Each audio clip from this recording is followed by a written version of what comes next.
Sehr geehrte Gäste, schön, dass Sie da sind. Und wir sprechen heute über ein Thema, das für den einen oder die andere in vielen Kontexten selbstverständlich ist. Wasser, sauberes Wasser, der Stoff, von dem wir Menschen zu großem Teil bestehen, der Lebensgrundlage für Menschen, für Tiere, für unser aller Ökosystem ist, der Stoff, der die Voraussetzung für eine nachhaltige und wirtschaftliche Entwicklung ist, aber auch der Stoff, der aufgrund der Knappheit, die wir in vielen Orten der Welt auch erleben, Verteilungskämpfe befeuert.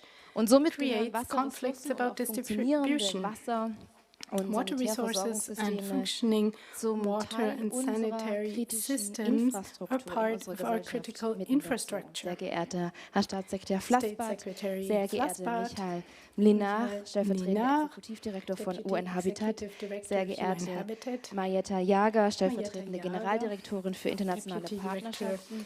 Liebe Gäste, Sie alle, schön, dass Sie da sind. Unter Ihnen ladies and gentlemen, welcome deutsche to you all. Wasserbetreiberinnen und Betreiber, German water operators present here, partner operators of Germany's development cooperation, regulators from Germany, politicians that want to support international engagement in this area, and associations of utilities and operators in Germany.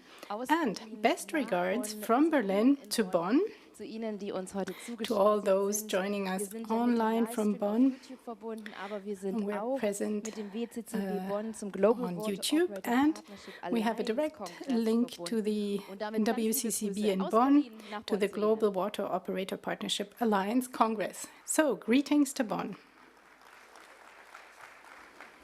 Schön, dass Sie dabei sind. Great that you're all here with us tonight. I'll be speaking in German, but we have translation into English. Good evening, and we have translation into Ukrainian.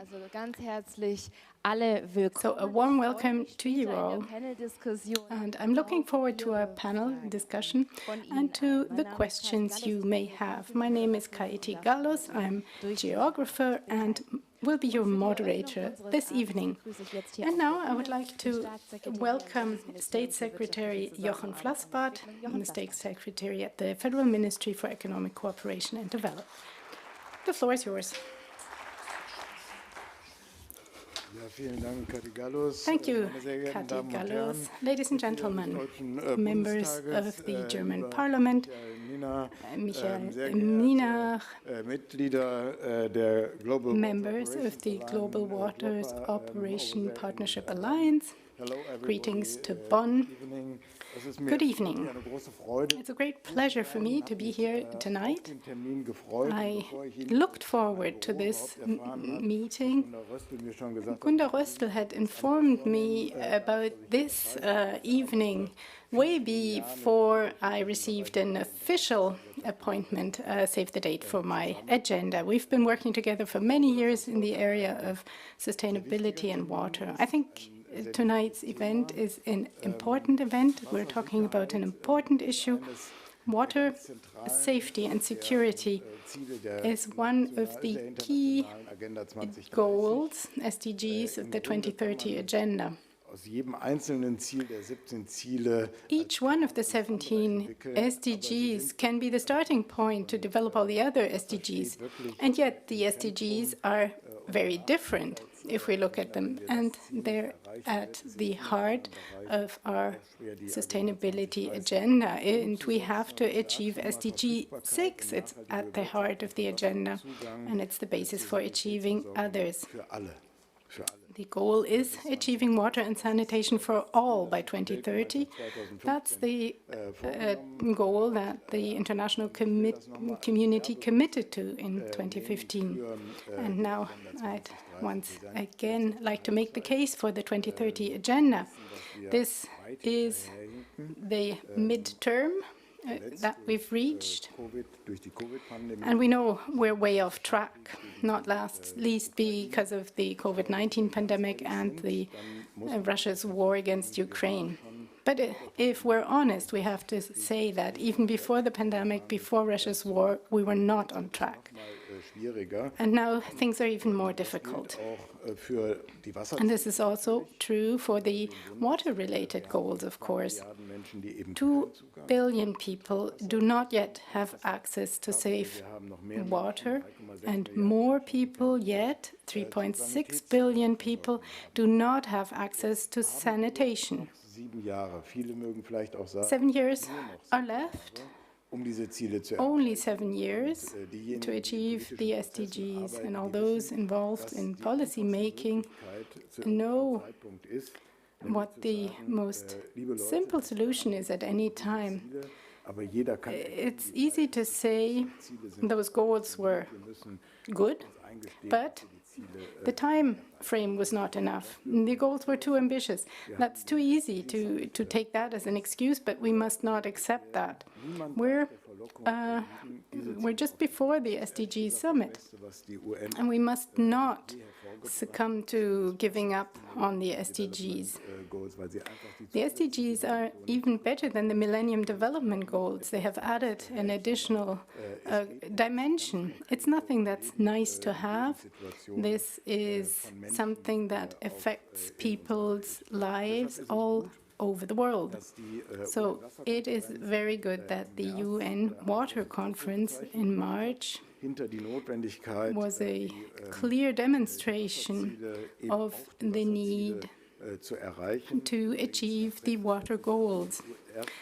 The conference was the first UN Water Conference after 46 years. Actually, it's a disaster that we did not put this issue high on the agenda earlier. But the conference took place, and it was a successful pre-conference leading up to the high-level political forum and to the SDG summit in September.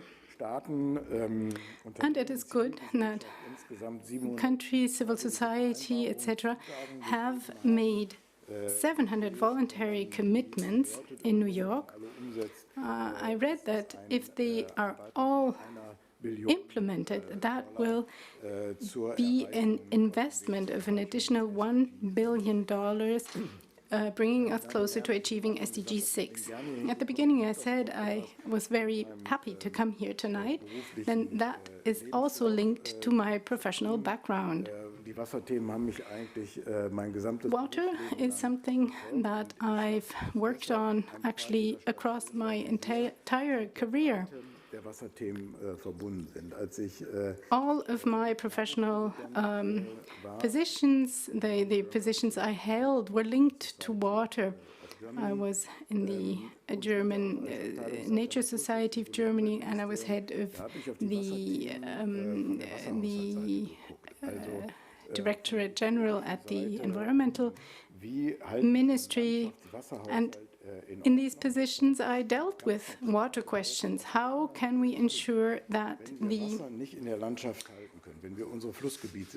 hydrological regime is safe and well managed? We need to protect wet areas. We need to manage wet areas and peatlands. We need water in these areas. If there's no water, then we do not have the water for various uses.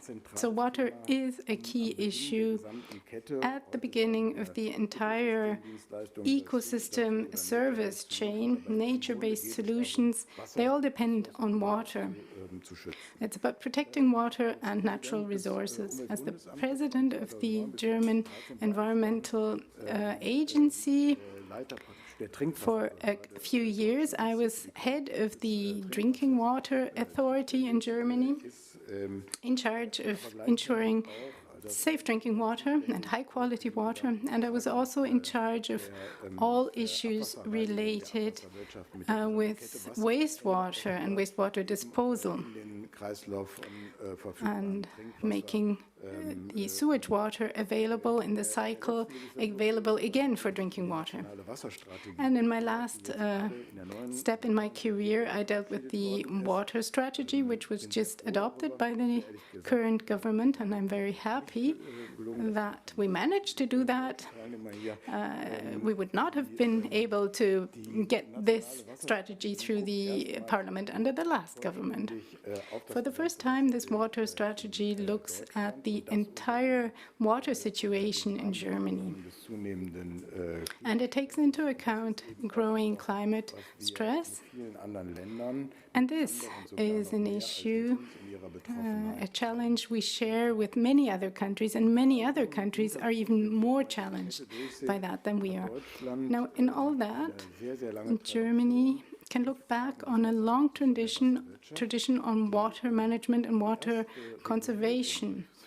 The first wave of regulation in the environmental area in Germany took place in the 70s. In 1973, the national environmental policy was created, and at the beginning was regulation in key areas such as water and later on also disposal.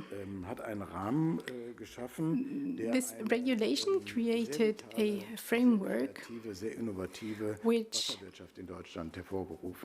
evolved, which developed into a very creative, innovative water economy, and it led to the water operators, the systems that we now have. So these are public utilities and commercial enterprises that work in wastewater disposal and recycling. And we have excellent leading know-how. Of course, Germany is not the only country that made important contributions here. Other countries did so as well, but we do have a huge asset. So in development policy, this is a huge asset for us. We have a lot of experience at the policy-making level, at regulatory level, and we have a lot of experience also with how we can develop solutions that are also economically viable. There is a lot of know-how, expertise in the private sector, in the utilities, and amongst engineers. The conference of the federal ministers of the interior, it's a bit surprising that this conference also deals with this issue and not just the environmental ministries, but the ministries of the interior also played an important role in preparing the ground with regard to regulation and tariffs, for instance. And this is another important issue, the question of tariffs and how much of these fees can go into international cooperation. Now, together with GIZ and the Service Agency of Municipalities in One World, together with VKU and the German Water Partnership, we set up the operator platform to strengthen municipalities worldwide. And this has progressed nicely. And these are all things we can build on in our cooperation with the Global South. Of course, I'm aware that development cooperation needs to be based on a solid basis. I see Ushiait here, who is a former state secretary here. Welcome. But there are a lot of issues in cooperation that are of particular interest. When the minister traveled, questions with regard to water, wastewater, sewage treatment are always questions that are asked at the beginning because they are so important for our partner countries. In the current situation, since Russia started its war against Ukraine, this is also an issue we're working on together with Ukraine. A lot of partnerships have developed, and I'm very grateful for that. I took on the role, the task of being the German representative in the donor platform for the reconstruction of Ukraine. And without the support from these partnerships in the area of water, but this also is the same situation with regard to energy or other areas. This is all about civil society commitment. It is about what Germany and other G7 countries are doing, not based on a profitability on a commercial basis, but it is done out of huge solidarity. And with regard to water and the water sector, both the private and the public sector, I'm very grateful for all this engagement. Now, with regard to support from development cooperation, it is all about investment on the one hand. It is about investment in water cycle economy, investing in sewage treatment plants and drinking water systems. That's something that we can do in cooperation. But the real challenge is managing water services in the long term sustainably. We know how that can be done. And we know that in countries with very low per capita incomes, this is a huge challenge. I'm very glad that at the UN Water Conference, the UN Water Catalyst Initiative was developed, which focuses on exactly these challenges. And finally, I'm very happy, Michael and I just spoke about that, and we have participants from Bonn joining us. We're very happy that we managed to have the Secretariat of the Global Water Operators Alliance in Bonn, in the UN city of Bonn. I think this will help to further facilitate the cooperation with the other UN organizations. That is a true asset, and we're very happy to have you in Bonn, and I look forward to our continued cooperation. Thank you. Vielen Dank, Herr Staatssekretär. Wir greifen einige Stichworte dann auch gleich. Thank you very much, State Secretary, and we'll get back to some of the key statements that you've made now in our panel discussion. I'd now like to hand over to our keynote speaker on urban resilience, water security, and just transition, Michael Mina. He's the Deputy Executive Director of UN Habitat.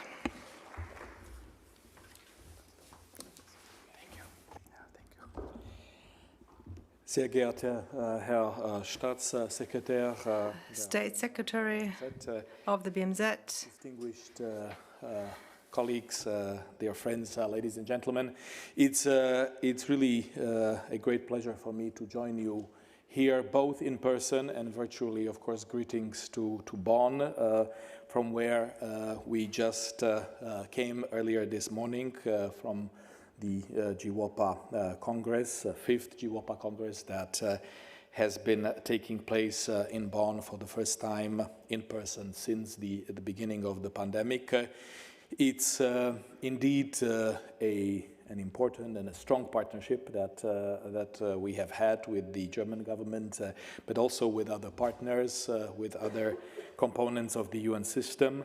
And as Mr. State Secretary has just mentioned, this important partnership is crucial in the wider context of UN water diplomacy, in what recently has been addressed also during the very important UN Water Conference in March. I still had the opportunity of serving in New York during that time before moving recently on the 10th of April to Nairobi and assuming the new position as Deputy Executive Director of UN Habitat.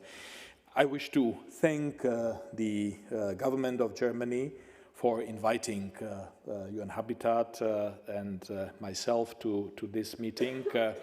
And I would especially like to highlight the important participation of both the parliamentarians and also our Ukrainian colleagues and friends. Dużo dziękuję, and of course looking forward to further engagement with you in that particular context. UN Habitat has been working closely with Ukraine, and both on the government side and on the local level to start looking into the wider context of urban recovery and reconstruction due to the unprecedented Russian aggression against the neighboring country of my own, of Slovakia. In March, as we have already mentioned, the UN hosted the most important water gathering in 50 years. It's hard to believe that it took indeed 50 years for us to refocus our attention to this important topic. It's one of those things that we may be taking for granted because we somehow got used to having water in our lives, to having access to water, and all that. But of course, we do realize more and more today that this is no longer the case for a number of important reasons. Of course, one of them being climate change, but a lot of other contexts such as conflict and other crises. And maybe it's not insignificant to remind us all that as many as 2 billion people still cannot rely on access to safe drinking water, and 3.6 billion, roughly half of the world's population, cannot count on safely managed sanitation. So I don't think we need a stronger reminder of the importance of this work and the cooperation and partnerships in the area of water operators and their work, and of course the linkage to sustainability and to the 2030 agenda. What's more, the very foundations for providing these essential basic services, our water ecosystems, are under threat, and we must indeed urgently, as they say in the water context, turn the tide towards water management and water context that we have in front of us. Persistent disparities in access between countries, urban and rural communities, and income groups still leave far too many in need of access to safely managed water and sanitation services behind. Within cities, the low-income families living in slums or in informal settlements, as we often call them, commonly pay 10 times more than their wealthier neighbors for water and lack of safely managed sanitation facilities for which they pay with ill health. So the linkage between water and access to safe drinking water and health is extremely important as well. None of the Sustainable Development Goals, from ending poverty to sustainable urbanization to gender equality, can be achieved without the attention to SDG 6, ensuring available and safely managed drinking water for all by 2030. And on the front lines of SDG 6 are indeed water utilities. When I was walking earlier today to the BMZ, it struck me that the first SDG logo that was outside the building was SDG 16. And of course, I was a bit disappointed that it was not SDG 11, of course, but on the other hand side, I told my team that it is extremely pertinent because it is, the linkage between our important work on SDG 11, this context of SDG 6, and of course safety, justice, and rule of law. That is extremely important. So I thought that that probably was not a coincidence, and these things are important to mention. And of course, then it brings us also to SDG 17 on partnerships, which cannot be overemphasized. Water and sanitation service providers are at the very center of both water challenges and their solutions at the local level. They are counted on to provide an estimated 90% of the world's population with their most essential basic services that are vital to community health and well-being. And they are counted on to collect and treat water that has been used and return what cannot be reused or recycled safely to the environment. And during the past 2 days in Bonn, we had wonderful discussions, particularly also on that context, how to increase the level or the volumes of water which can be reused, which can be recycled, and then of course again brought either back as drinking water or then serving for various other important purposes, whether it's in agriculture or in other important areas. And one specific, very interesting example was also related to even using water from mining activities. And, in often cases, and this is the case in Germany as well as it is in Slovakia, as well as it is in South Africa, where we are turning from the traditional mining and looking for alternative solutions, but yet the water context, despite the challenge, can actually be used in a positive way and can be used as a generator of other opportunities or other positive solutions, if, of course, the partnerships can help us bring the necessary technology or share the know-how that might be needed. Sanitation and water service providers are indeed fundamental to urban well-being and resilience. When hardship hits, and it increasingly does, they need to be counted upon to keep our basic services working and affordable, to keep our populations safe. Utilities are essential in delivering government commitments to the human rights to access safe drinking water and sanitation, helping marginalized groups overcome their barriers to access. I have mentioned South Africa, I have mentioned Germany or my own country, but even in many other contexts of the world, most water and sanitation service providers are local and public, and they are municipally owned or managed institutions. So the partnerships with the local level, with the municipalities, and with the business community in this context are absolutely crucial, and they cannot be overemphasized. This is an important component of our work at UN Habitat, looking for local solutions to some of the global challenges that we are facing and addressing things properly on the local level. And that actually has also been in the heart of many of the interventions and a lot of the cooperation that UN Habitat has in particular with the German government and with this ministry that is hosting us today. However, being subnational institutions, water and sanitation utilities are often overlooked by the major financial and political decision makers or decisions made by the national governments. Many of them are undercapacitated, underfunded, or even overlooked, or, if you will, they may be isolated, and that's something that, of course, needs to be addressed. Today, global forces, whether climatic, financial, health, energy crisis, along with rapid urbanization, are testing utilities' ability to maintain services, adapt to new conditions, and recover from disruptions.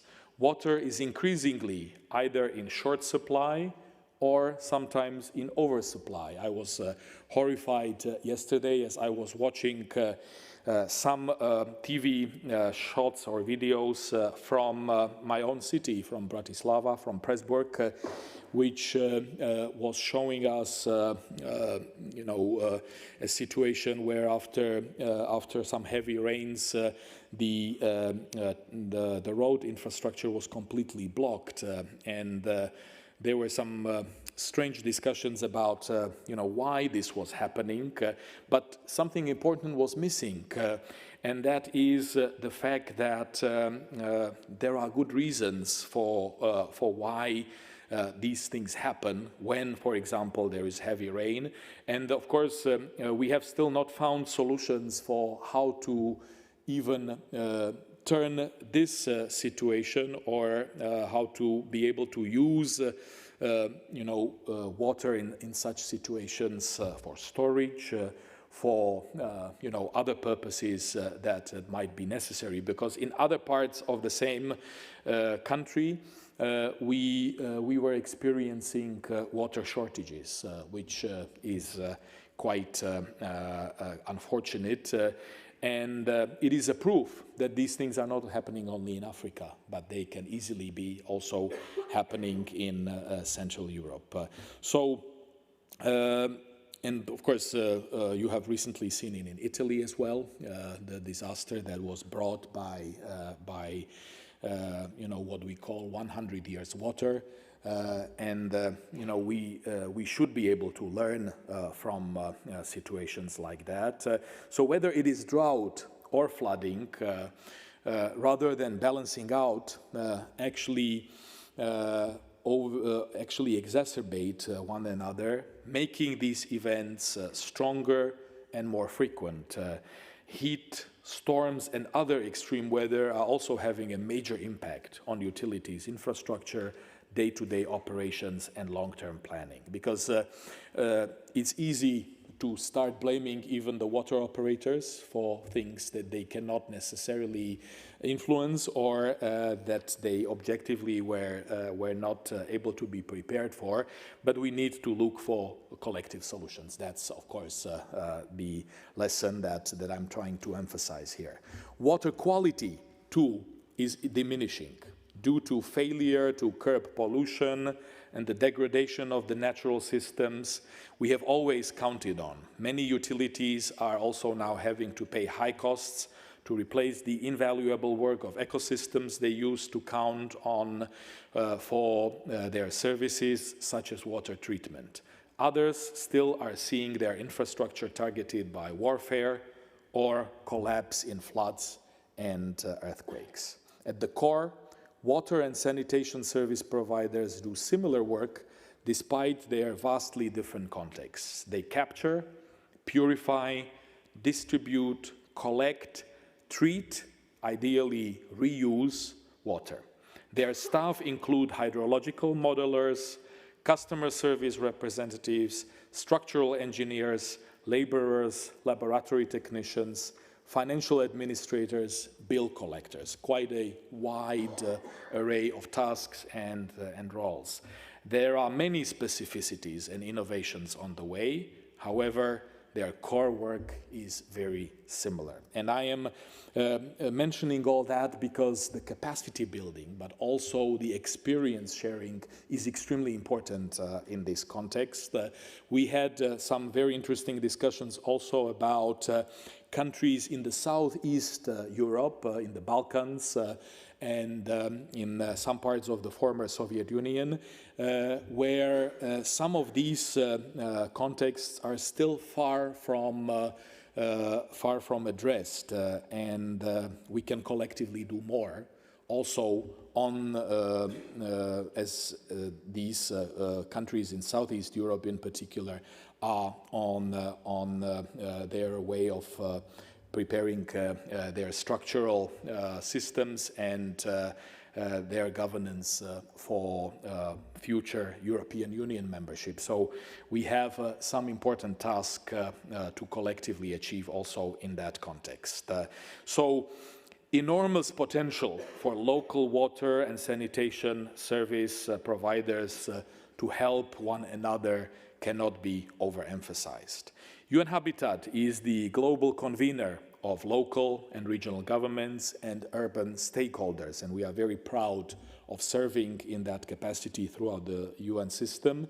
It was therefore natural that already in 2007, when former UN Secretary General Kofi Annan's Expert Advisory Board on Water and Sanitation advised to create a network to bring together utilities, and at that time he asked UN Habitat, as the specified UN agency mandated by the General Assembly, to promote socially and environmentally sustainable towns and cities, to lead it. And in 2009, the Global Alliance for Water Operators Partnership, what we call GWOPA or GWOPA, whichever you prefer, was set up with the aim of helping utilities help one another to improve their capacity and performance. Nearly 15 years later, GWOPA is now thriving from its base in Bonn, Germany, thanks to the German Federal Ministry for Economic Cooperation and Development, and thanks, of course, also to the city of Bonn and other partners that work with us. Water operators partnerships have become a well-known approach that has been taken up by over 700 utilities on all continents and supported by over 40 different donors. Together with many of you here today, I have just come from Bonn, where the 5th Global WOP Congress was held, gathering utilities and supporters from different continents to talk about these important partnerships. Well, to conclude, I just want to emphasize again that the concept is fairly simple. Strong utility mentors, another one that needs support to improve. These are peer partnerships taking place between similar institutions with staff who can see eye to eye or speak the same professional language, even when one speaks German, for example, and other one, let's say, Arabic or Ukrainian. And this is always done on a non-profit basis, although, of course, at the core of their work, it is a certain business model. So the capacity building, the sharing, the learning is absolutely crucial for all this important work. We need to help more utilities engaged in helping one another. I have mentioned Southeastern Europe, but of course we can equally also mention the Arab world, or we can mention different parts of Asia or Africa, which are also important for this important partnership. Water operators partnerships are an agile, low-cost, effective and highly scalable approach to support our essential service providers. We need to strengthen them, and we need more of them. There are thousands of German utilities who are motivated and capable of helping their peers reach the SDGs. You are in a position to better support and empower your own local and regional utilities, as well as those in the developing world. The world needs you to help get the Sustainable Development Goals back on track and protect our most precious, life-giving resource, water. So please continue working with us in this important context, and also in the context of localizing of SDGs, localization of SDGs, which is an absolutely crucial task, something that I call a catalyst or an enabler for us to bring the SDGs and the 2030 agenda down to the local level and to ensure that we make necessary progress in all the SDGs before 2030, because it is through these partnerships and in particular also through partnerships with the business community and with the local and regional governments that we can achieve better results. So let's join our forces in that effort, and I believe that we can be successful for the benefit of the people that we serve. Thank you again, Jochen and team, for hosting us, and best wishes to you all. Thank you.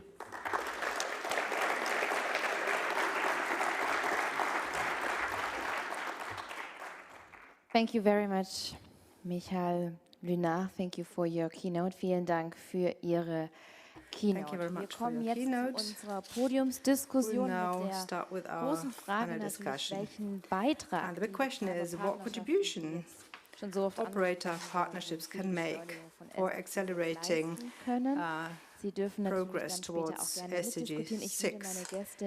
And you were invited to join in the discussion later, but first of all, I'd like to welcome our panelists on stage, and I'll do a brief round of introductions on the stage. Jochen Flassbart, Marietta Jager will be here. Ist bei uns. Gunda Röstl wird bei uns sein. Tuan Ramaka, Gunda Röstl, Joram William Singh-Wangwe, he's with us today.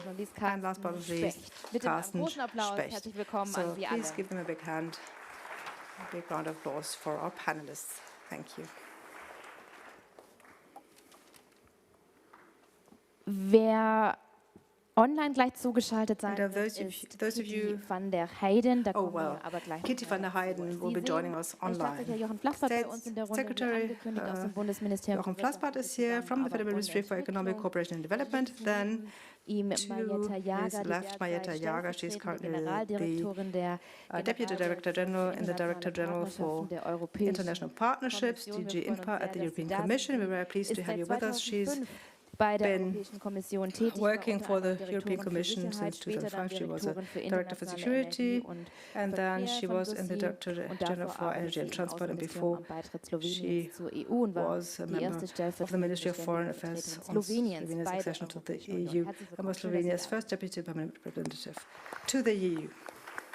Wir haben bei uns and then Tuan Ramaka is with us. Very pleased to have you with us. Von Vitens Evides International CEO of Vitens Evides International from the Netherlands. He's been working in the water sector since 2000. He started in academia and moved on to knowledge management, and he's still a member of management. He worked in Mozambique and Zimbabwe for 8 years and supported operator partnerships there, and in 2021 he became Managing Director of WEI with a clear goal of strengthening SDG 6 and the water operator partnership concept with water colleagues, with his peers in the water sector. Great to have you with us.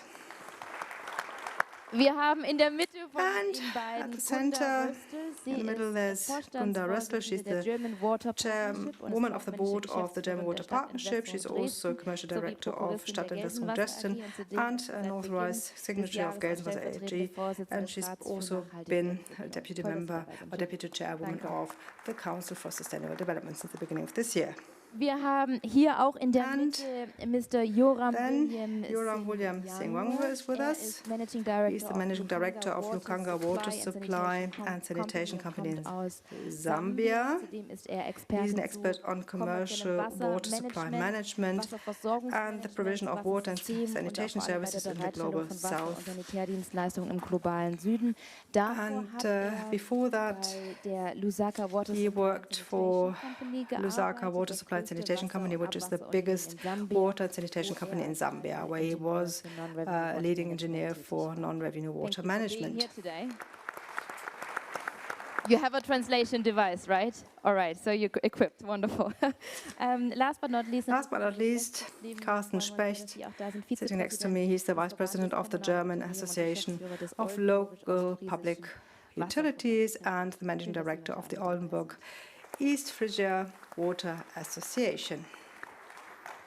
online zugeschaltet. And joining us online ist is van der Heyden. Kitty Schön, van der dass Sie Heyden. uns eine Online-Botschaft auch geschickt haben. Generaldirektorin She's Director General for International Cooperation at the Ministry for Foreign Affairs of the Netherlands. She can't be with us personally or live, but she sent us a video message, and we'll Excellencies, colleagues, ladies and gentlemen, I'm very grateful to be here with you today at your conference in Germany. And I apologize for not being able to join you in person, but virtually. It's important to recognize that the world is not on track to achieve SDG 6. We still have billions of people worldwide that live without safely managed drinking water, safely managed sanitation, and even basic hygiene services, especially in rural areas and, of course, in the least developed countries. Now, by 2050, the global population is expected to reach no less than 9.7 billion people, with 68% of people living in urban areas. Cities in low and lower middle income countries are seeing the highest urbanization rates and climate risks, but they are substantially lagging behind in water and sanitation infrastructure development. The current rate of progress needs to quadruple in order to reach the global target of universal access by 2030. To scale up and reach those who have no access to water and sanitation, we need to have strong and well-functioning water utilities worldwide. Utilities are the key to ensuring sustainable access to wash services and enhancing resilience in cities as part of the urban transformation. Unfortunately, inadequate capacity at many of the utilities, as well as chronic financing gaps in the water sector, are causing huge service lags and undermining progress in reaching the beneficiaries all over the world. The Netherlands has a long history of working with water utilities worldwide through water operator partnerships. And we are a proud partner of, for example, the Waterworks program, in which Dutch drinking water companies cooperate through water operated partnerships in capacity building of water utilities in the south. These are long-term commitments, all of which last until 2030. And by working together in water operator partnerships, water utilities can improve operational, maintenance, finance, administrative processes. And I'm therefore happy and proud to see that so many of you have gathered here in Germany to discuss to what extent you can be part of a water operator partnership or could support working in a WOP model. Germany and the Netherlands have worked very closely together for many years, including on water-related issues. And we are working together to strengthen water operator partnerships. And we work together in the development of the Urban Water Catalyst Initiative to create well-performing, climate-resilient and bankable urban water and sanitation utilities. I'm grateful and I acknowledge Germany's essential support to the UN Water Conference, the active role that German colleagues have played in many different sessions, and the German commitments for the Water Action Agenda. Ladies and gentlemen, I know you know this. Sustainable access to wash services is key to human survival and human dignity. We need to act now, and we need to act together. You can count on the Kingdom of the Netherlands, and we are counting on you for your ongoing commitment and support. Thank you.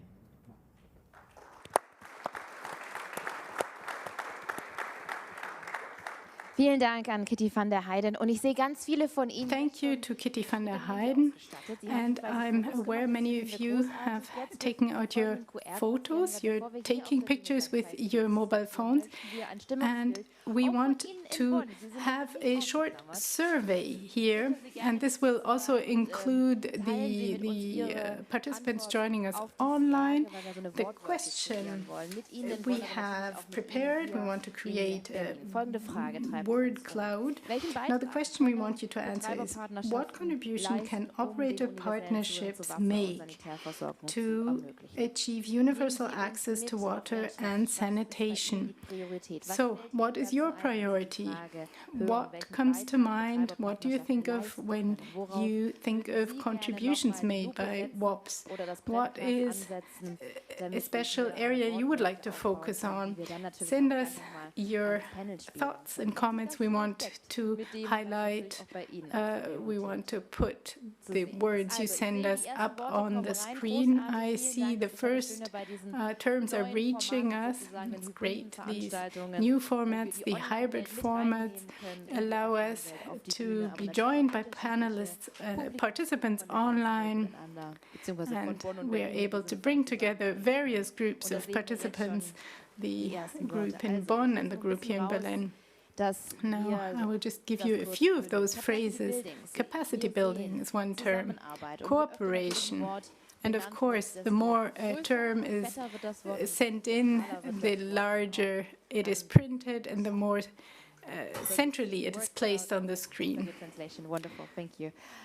Peer-to-peer sehe ich. Peer-to-peer. Erfahrungstransfer. Ich sehe transfer of knowledge, exchange of skills, Know-how exchange. Know-how exchange. Ich sehe vor allem wieder Capacity and then Development. Capacity development. Die großen drei Begriffe These are the main three phrases: peer-to-peer, cooperation, eye level came in just now, better partnerships, knowledge transfers, better water services, water supply, understanding for one another.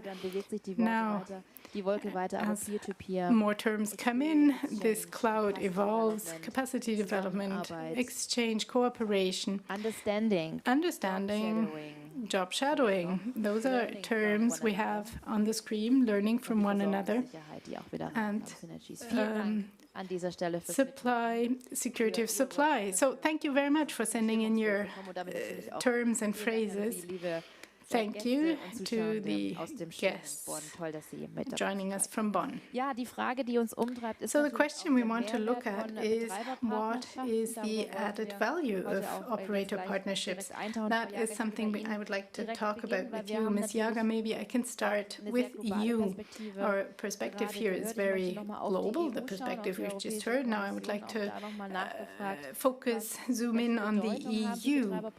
What role do WOPs play for the EU Commission, for the EU as a whole, and for the Commission in particular? My Thank you. German is sehr schlecht, so allow me to speak in English. But distinguished guests and dear colleagues, I am here on behalf of European Commission because we do believe that this conference and the one in Bonn, so hello to Bonn as well, is extremely important. And basically we would like to underline the importance of sustainable partnership in the water sector.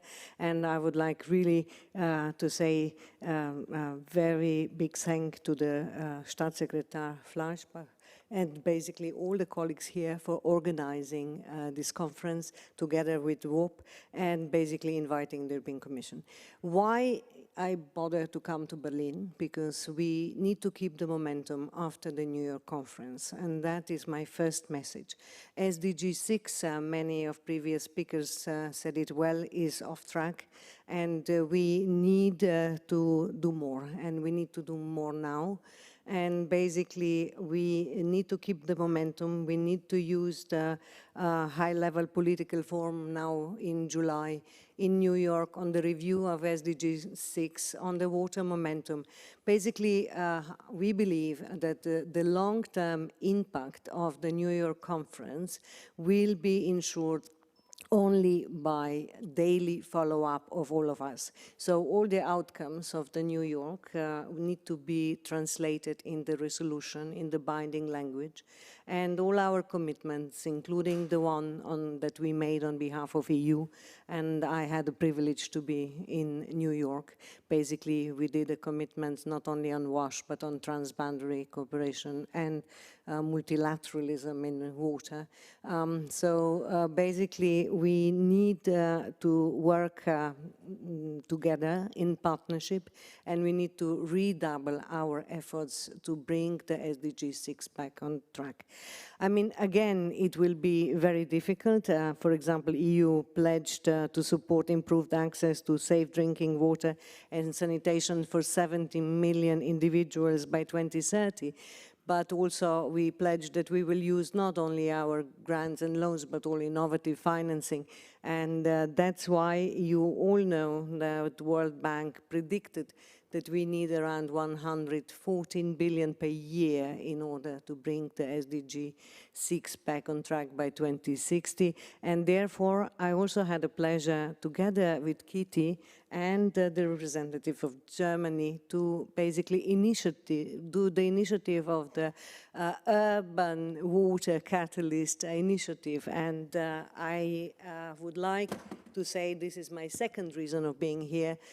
We would like to discuss with all of you how we can use also innovative finance in order to leverage investments in water utilities and services to bring the SDG 6 back on track.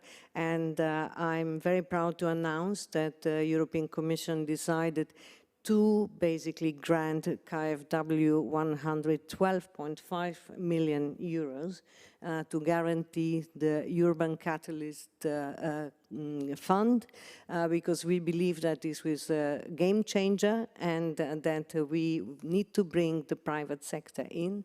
We believe that the combination of the TA, the technical assistant, together with the guarantees and financial instruments, will bring the utilities and investments that are needed in order to have a quality service of the water, to provide the safe and access and to drinking water and sanitation to all. This is I'm sorry, just to finish with the WOPs, because WOPs matter to all of us. We have a EU WOP partnership with UN Habitat, and I'm very happy to see my dear friend Dr. Mlina there, because we have signed for now 22 partnerships with them for 9 million last year, and next year we will add 14 million project, and we believe that basically thanks to the operator partnerships we can improve utilities, economic, social, environmental and gender equality services, and also bring young individuals and young professionals into the business, because we need all partnerships together to improve the services. Thank you very much. Vielen Dank, Frau Jager. Thank you, Ms. Raga. The Urban Water Catalyst Initiative and funding and finance is something we will come back to just shortly and explain also why that's a game changer. But before that, I'd like to talk to Joram, because if we talk about the value added of operator partnerships, we want to zoom in on Zambia. Mr. Singh-Nyangwe is here with us. So for you, the operator partnership between your company, Lukanga, and the German municipal utilities, we would like to hear from you what is working well, what are the challenges, the hitches, and what are the successes and achievements within the partnership. Thank you very much, and good evening, everyone. First and foremost, I would like to really talk about who we are, so that you really have a better understanding and perspective. Lukanga Water is a utility company delivering water and sanitation services to the people of Zambia, especially in Central Africa. And this one actually is dedicated in our country to one province only, called the Central Province. In that in Zambia, water companies are actually organized in provinces. There are about 10 provinces, and we have about 11 water utility companies. Now, when it comes to this relationship that we have, we are working, the three of us. It's a special relationship between three utility companies. Other than that, there are two German companies. One of them is Gelsen-Wasser, which is based in Gelsenkirchen. Then we also have Emscher-Genossenschaft as well as Leververband, which are also offering sanitation. So together we have agreed to come together in a special relationship to try and foster certain objectives, especially SDG number 6. Looking at that, we have agreed to work together to harness knowledge and ideas to put everything together so that we can accelerate how we can meet this objective. Now, you may be interested to know that in a company such as Lukanga Water, where I'm coming from, water coverage, for instance, is under 85%. Therefore, quite a number of people are not actually receiving the much needed support in terms of receiving clean drinking water. And now we have agreed to say, okay, these two companies, for instance, rather three companies, Gelsen-Wasser has got more than 100 years, having been established beyond 1887. Emscher-Genossenschaft and Leververband were also established more than 100 years ago, 1899. More than 200 years of experience put together to try and champion and help a utility company which was created in 2007. Yes, thank you very much. And just an add-on question. So what has changed? Was hat sich verändert seit der Betreiberpartnerschaft? Nehmen Sie uns mit der vielen Erfahrungen, die Sie angesprochen haben, die dann zusammenkommt. Was verändert sich vor Ort? Für die Menschen vor Ort. What happens on the ground? What is changing for the people? What has changed through the partnership? Yeah, thank you very much for that very important question. So through this partnership, what we have tried to do is to improve the capacities of Lukanga Water through knowledge exchange, of course, like I said. And through that way now, we see that Lukanga Water has started now picking up in terms of having better knowledge on how to deliver the service. In the end, improved service delivery actually now benefits the population of Central Province and Zambia as a whole. Thank you. Thank you. Vielen Dank, dass Sie natürlich das nochmal uns gezeigt haben. Thank you very much. Ms. Rössl, now we'll move on to you. Als GWP repräsentiert der Verband den internationalen. Your association represents the German water sector and has 350 members. What importance has the phenomenon of operator partnerships for the German water partnership? What is the lever that you see? Why are you a fan of WAPs? Oh, I'm a huge fan of WAP. We developed this scheme together with GIZ and VKU, and of course it's aligned with the UN Habitat Initiative, because we're convinced that we need operators that are fit for purpose. We need them to achieve SDG 6, and not just this SDG, because all the other 16 SDGs also are linked with water and wastewater treatment, health, for instance. There can be no health without safe and clean water and without clean water bodies. Economic development is not possible without good water provision and wastewater treatment. So that is at the core. And the water operators, they are the companies at the intersection of operating technologies for providing water and wastewater services, but they're also able to enter into dialogue with the people. For instance, with regard to the question, why should they pay fees? Because fees and tariffs are important to really finance these services. And operators also talk to politics, to policy making. Here in Germany, this is working very well. We have a dialogue here. We have policymakers here with us. And there's a dialogue within the EU as well. We also work very closely together with the European associations. We have good regulatory frameworks. The best case is the European Water Regulation or Directive, which has been in place for more than 20 years. In Dresden, I'm part of the operator for sewage treatment. If my third treatment phase was perfectly in place, but not the same phase in our neighbors next door, in our next door country, then this would be no use. We would have too much toxic water going into the Elbe. So actually, WAPs are great, and we need to further expand them. The German Water Partnership has made fantastic, has had fantastic examples, great experience for us in our cooperation with Zambia and South Africa and others, and we very much hope that we will be able to consolidate this format within the German sector, within the EU, and going beyond that. It's an exchange of know-how, which starts with experts talking to and with experts, and Jochen just said that. It doesn't play any role whether they actually speak the same linguistic language, but they have their technical language which they share, so they can speak to one another.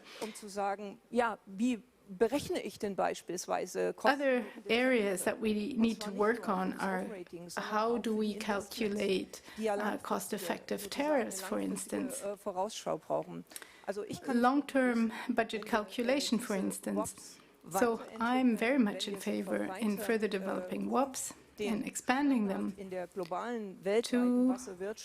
to actually raise standards in water and sanitation provision worldwide. WAPs are a key element in addition to modern technology, of course, which is also very important. Thank you very much, Ms. Röstel. And with that, I'll move on to Mr. Specht, because we want to talk to the Verband der kommunalen Unternehmen, VKU, the German association. Well, let me start by saying that utilities are very committed, they're very willing to get involved. And if we take a look at the history of the VKU, the Association of German Public Utilities, it was founded directly after the war. And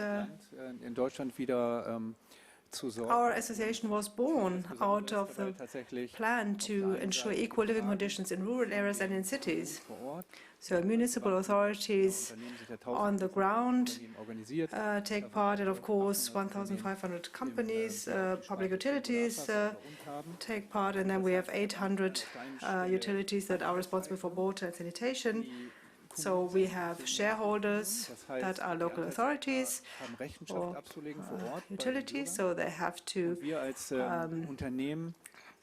be accountable to their citizens, and we as companies have to focus on the citizens as well, in addition to entrepreneurial success, of course. That's special about our companies.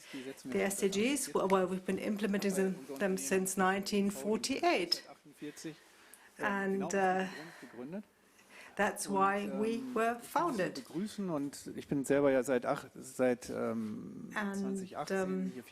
I've been the vice president since 2018, and in 2019 the VKU created a department for international cooperation, and this shows that we always have to find a balance between what is possible from a legal perspective and we actually found good solutions together with the German Water Partnership.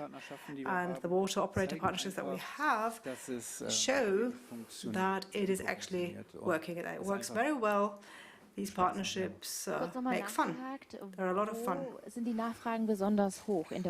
But where is demand particularly high with regard to support if people want to get involved internationally? And how do you support utilities to get involved internationally? Well, if you ask us as an association, well, our job is to advertise, make a case for these partnerships and to encourage and motivate and support our utilities, our members in getting involved. And we're working closely with GWP in building a partnership and creating the right framework for such a partnership. And we as local public companies, utilities, we're really encouraging the national government to provide adequate support, because that's really a key motivator for utilities to get involved. Before we talk about the general conditions, Mr. Vlaspat, I'd like to bring in Mr. Hamaka to add the European perspective, because the Dutch model is slightly different from the German model. Maybe you can tell us a bit about the Dutch model and talk a bit about the challenges and the processes that can accelerate things in international partnerships. In the Netherlands, there's financial space, headroom for utilities to reserve a part of the turnover to spend it on corporate responsibility projects, working on SDG 6 outside the Netherlands. So that creates a lot of dynamics. And in that dynamics, they also created WEI, the organization I work for, which is basically a WOP organizer. And so we work on behalf of the 10 public water utilities in the Netherlands to develop and implement WOPs. And we are basically sourcing capacity and knowledge from the Dutch water utilities, and then we deploy them in the WOPs. Currently, we operate 55 WOPs in 19 countries, working on the improvement of working processes within the utilities to achieve better utility performance, because that is the end goal, of course, to work actively on connecting people to new water and sanitation services, the SDG 6 agenda, but also to support them on mobilizing finance, which is also a gap. So that is a bit the difference. So the scale is a bit smaller, and the organization is a bit more centralized, using the 1% rule that has been established by Dutch Parliament in 2008 to spend a maximum of 1% of the turnover on, let's say, WOPs. And the interesting thing is then, if you centralize it, it's easier to professionalize as well. And it becomes more efficient. You can basically work on safety for the people that are being deployed outside the Netherlands. You can work on transparent and reporting, the M&E, monitoring and evaluation for the co-financiers. But you can also share best practices and knowledge development amongst the ones who are working outside the Netherlands. And what is also interesting to mention is that the collaboration between the Dutch and the German water sector is intensifying in the past years. The Urban Water Catalyst Initiative has been mentioned already. We really value the support of the German government and the collaboration with the Dutch government, and also supported by the European Commission. And we are actively currently developing that mechanism and trying to start as soon as possible to start 10 pilots to show that it's really possible to get water utilities, public water utilities, into financial sustainability. But also in Ukraine, we are collaborating much more. Germany has shown a great leadership there, supporting Ukraine water utilities. And I can say the Dutch government, the Ministry of Foreign Affairs, is also preparing a package to support at least a few water utilities. And I liaise a lot with GIZ and KfW to see how we can collaborate to implement this WOP model in the Ukraine to support the utilities over there. And of course, Germany is also showing leadership in terms of hosting GWOPA in Bonn, but also the Water Integrity Network here in Berlin, which are very important global tools, so to say, to support the WOP model development. Thank you very much. Frau Rössel geht direkt darauf und dann gerne zu Herrn Flassbart. Wenn wir mehr und mehr Richtung over to you and then listen to Mr. Flassbart. I'd like to add 2 points. First of all, we have a very diverse landscape. We have about 14,000 utilities. We have large utilities, Berlin, the Berlin utility or Gelsenwasser AG. So this makes it difficult sometimes to win municipal partners and get them on board. And that was one of the reasons why the Water Partnership was founded 15 years ago, to bring together operators, technical companies, scientists, etc., and bring them together in this partnership, in the German Water Partnership, that has an international focus and that can then work with the association of local public companies, the WKU. And in the German Water Partnership, we have a working group that's called Operations and Education. Gesa, where are you? Well, she's the head of this working group. And we are really pooling the know-how of operators, the expertise of operators, and we also build the bridge to technicians, for example, Siemens, who are developing the digital twins, or the pump manufacturers like KSB or Velo, you name them. And it's a model project, it's a pilot project, and it's really unique. And those who are not yet a member, and you're from Germany, please do become a member. And for all the others, please join in as well. Well, this message was important. It was important. Vielen Dank. Herr Flassbart, wir haben politische Rahmen. Mr. Flassbart, the political framework, the political conditions. In the Netherlands, 1% of the budget can be used for development cooperation projects, for international projects. Do we need such a political framework, a political environment like that in Germany, so that utilities can get more involved in such partnerships? Is that a concept that would work in Germany? Well, we have certain restrictions. We have a fee-based system, and that's why municipal operators cannot get involved in international development cooperation. And what Toyon Ramaker said about the headroom is, of course, a pertinent point. So we're supporting that, of course. And let me emphasize what Gunnar Rössel said. It is something very special that we are doing via our German Water Partnership and also via the WKU, the association. It's important to strike a good balance between the commercial side and providing basic services. At the end, someone has to foot the bill, and nothing is for free, as they say in the region where I come from.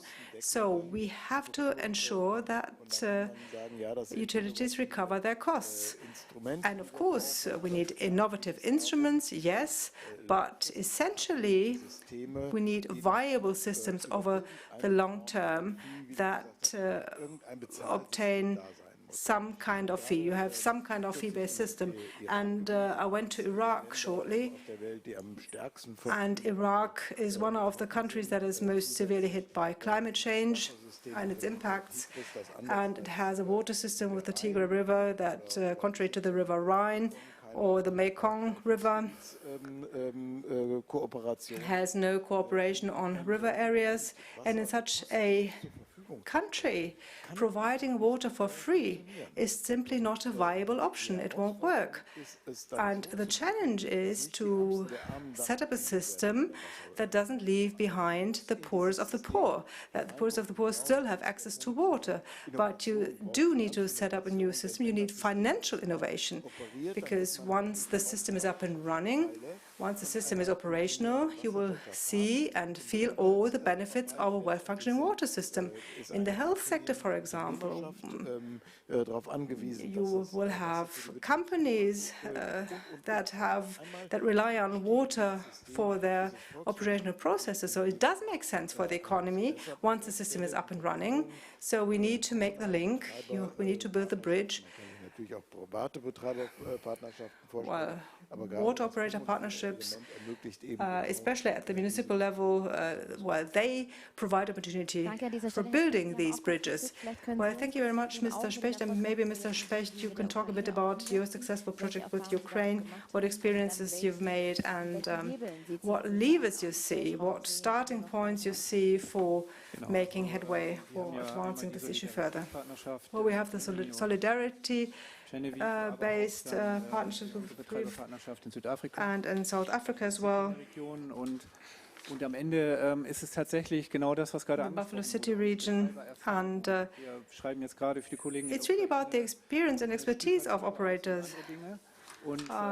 We're providing spray systems, spray trucks for Ukraine, and we have a large area that we're covering, so we can really bring in our expertise and targeted and efficient investments that we're talking about. We're currently discussing a new water plant, waterworks that's being rehabilitated, that is being modernized, and we're providing staff for doing that, and our engineers are thinking about ways on rehabilitating this water plant. So the financing is there, and when a neighbor of the Netherlands, regional neighbors, so it's a very good model that they're using, and sustainable financing in order for us to retain our staff also in the long term. Well, we have wonderful staff members, but when the financing period ends and you have a term of 1.5 years, for example, that's not very satisfactory. And that's really the strength of the partnership, and that's also the feedback that I'm getting. It's really all about having this peer-to-peer exchange at all technical levels, between technicians, between engineers, between senior members of the water plant, for example. And in addition to investments, it's also a matter of organization and organizational processes. How can I make investments in such a way that they're targeted, that they're efficient, that they remain affordable for the citizens? And in South Africa, we're talking about this issue as well, because they don't have any long-term financing plans. They get an amount or they don't get it from the budget. And this, of course, entails many organizational issues. And it's important to engage in an exchange and also talk to one another and give each other feedback. We are a country in Germany that is rich in water, but water rights are getting scarce. And I'm from a region where we don't have enough water rights. So water scarcity is an issue that we'll all have to deal with, and it's such a fruitful exchange that we're having with our partners. And integral or integrated water resources management, how can I make this work? And every region is different, of course. Having this focus is really invaluable. It's so helpful, and it's sort of mutually beneficial.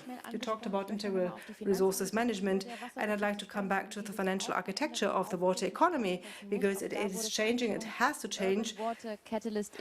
The Urban Water Catalyst Initiative was mentioned. Ms. Jager, you said it's really the game changer. Why is it the game changer in your view? How do you assess that, Mr. Flassbart, Ms. Jager? Why is it so special? And then I'll come to your question, so you feel free to raise your hand if you have a question, and then you can take a mic, and then you can ask your question. Ms. Jager and Mr. Flassbart. Thank you very much. First of all, I agree with the State Secretary. Of course, we need to ensure the basic services. And of course, we need to have also the institutional framework, stable government, not only peer-to-peer and water partnerships. I mean, I agree, we need technicians and everyone, experts to talk, but we need also to share the knowledge, I don't know, about how to prevent the loss of water, how to design the tariffs, how to do the collection system of the fees. I mean, we need to agree on many issues before we have, let's say, the conditions for the stable financial sustainability that it's also needed in order to attract investments and to attract the private sector to come in to share the bill together with the public sector. Of course, you know, what I wanted to say before is that we will never have enough of the public finance to fit the bill, and that's why I mentioned, you know, what kind of financial needs there are according to the World Bank, and how much we need to basically pay annually in order to achieve SDG 6. But that's why, because we are aware in the European Commission that not because we like banking so much, you know, in the International Cooperation, Development and Partnership Department, but simply because there is a need to leverage the public money, and that we need basically to go and to see how we can leverage the public finance with the bringing in private sector. So that's why I said this is the first fund in water sector that we have experience in Europe with. I would say that's why I would like to congratulate really the German government and the Dutch government for the courage, you know, to basically establish this urban water catalyst fund and for the initiative, because it will be, as I said, the game changer. We will see if we can make it in this sector as well,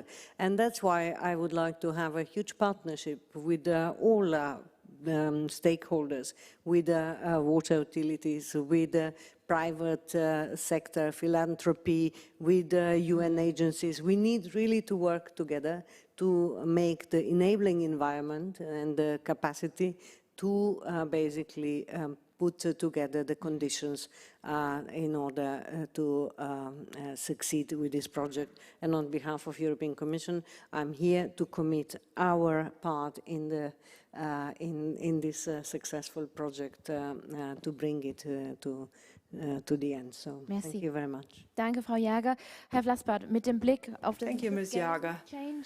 We heard from Ms. Jager that it will be a game changer. What do you think? Why is the Water Catalyst Initiative a game changer? Well, I think it's good that we launched it together with the Netherlands, and I mentioned it before. You need to build self-sustaining structures. Mr. Specht, you mentioned that's the logic of the project. And the project-based approach won't work because financing needs are so huge. They're gigantic if you want to achieve the 2030 agenda. So we really need to use all possibilities that we have. And Marietta talked about leveraging funding, and we need to leverage public funds in such a way that they lead to self-sustaining structures. And it's not easy in all areas. There's some areas, basic education, where I wouldn't want to see it, but in the water context, it is feasible. It is possible. So coming from investments and project-based approaches to sustainable approaches, self-sustaining approaches, that's a good approach. Gunda Röstl, the floor is yours. Well, I think it's absolutely a good idea. It will build a bridge, really, and will help to set up infrastructure, etc. And it will only be sustainable in the long run if we manage to solve the question of cost-covering tariffs. So we really need to mainstream that in the partner countries and also within the partnerships that we're engaged in. And I'm from the former GDR. And in the former GDR, Mr. Munich will remember, it was the same in Slovakia, etc. In Dresden, where we were a city with more than 600,000 inhabitants. We had no sewage plants in the 1990s, and the river Elbe was dead. It was a dead river. Now it is a living river with 250 fish species. It is a renaturated, rehabilitated river. And we did that through cost-covering tariffs. And at the time I was a politician at the municipal level, and people were so angry. We had demonstrations in the street, but still we did it. We introduced tariffs, step by step, gradually, based on incomes. And I think the Urban Water Initiative Fund can build a bridge to get there. And let me make a second comment, and that goes to the German Water Partnership. So it's important to really use individual WAP projects and then turn them into best-of-class projects in the individual countries. But if ministers keep changing, you need long-term projects. So we need partner organizations that we can work with. And let me now look at Mr. Jankovic in Ukraine. In Ukraine, we have an association that German Water Partnership is working with for over 10 years, in very close partnership, Ukraine Ecologia. And even in this very desperate situation, this association with its utilities is still a key port of call for us, and this will help multiply good approaches, success stories that others can learn from in different regions. So cost-covering tariffs and also close partnerships with associations. I think those are important points that I wanted to add. Thank you.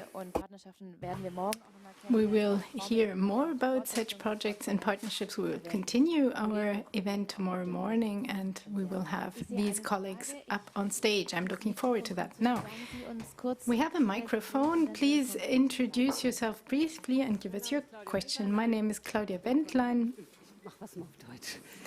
I'll speak German. I'm from Hamburg Water, and I'm very happy that we are having this evening here. We are also involved in water operators partnerships, and there's an aspect I'd like to add, which I think we haven't heard here today. We're a company with 2,200 staff. It is also an enormous effect. No, it is an asset that our projects are supported by the staff. We don't have that many projects yet. We are only involved in 4 countries so far.